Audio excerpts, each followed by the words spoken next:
Hanna, when we were in the lobby taking photos, there was the placard of your film with a pull quote from Newsweek that I thought was really on point.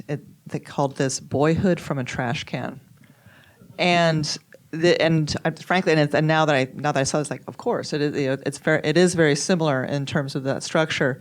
Tell us something about how you approached a project like this, because it's an extraordinary commitment to film for that long. And while documentaries are always a process of discovery, you really, in this case, have absolutely no idea what's going to happen and very little control. So, there's no script, obviously, as there was in Boyhood. So tell us about how the project began for you. The beginning was actually about this, that I did not plan to make a film. I was actually helping the people, the children. So this was for me the crucial thing on this project, that I was looking for ways how I can help them. And one of the accept everyday help, like, bringing some food, clothes, taking children out of the streets, people to the hospitals, placing children in the orphanages. I also came out with an idea to start collecting footage to show to the people how those people live, how those children live and die, how they basically survive, in what kind of condition. But also what was important for me was this extreme beauty of the children, of the people of this community.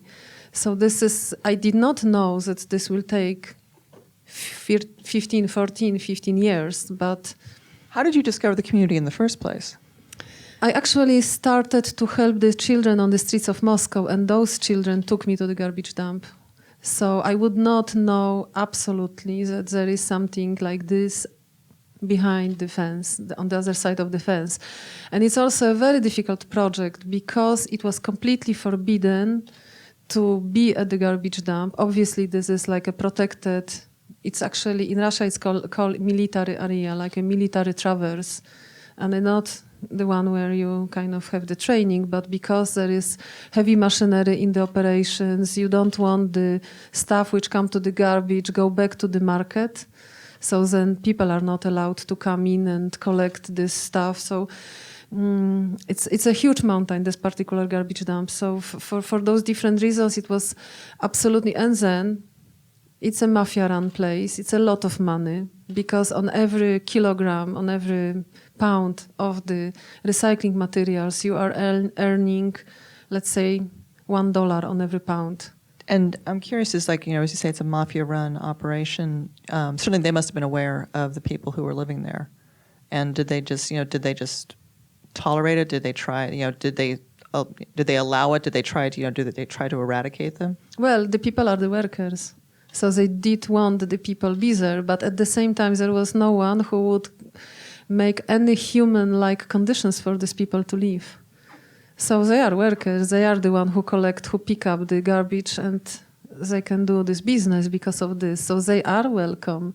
But at the same time, they are not granted anything. It's kind of like a lawless territory. You enter in, and the normal law is like a country in the country, because women are getting raped, killed.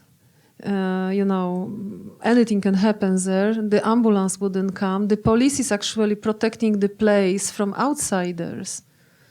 And then the people have no rights. They are afraid to even lose this last resort of their living, last income. So for many people, they would humbly accept whatever happens to them, and they wouldn't go and call the police, because if the police comes from inside, it means the people will not be allowed anymore there. If any criminal investigation will start, the people will be kicked out from there. So I saw people who were abused sexually, injured severely, and they wouldn't go to seek medical assistance because they didn't want to lose this last, resource of their bread, of their income.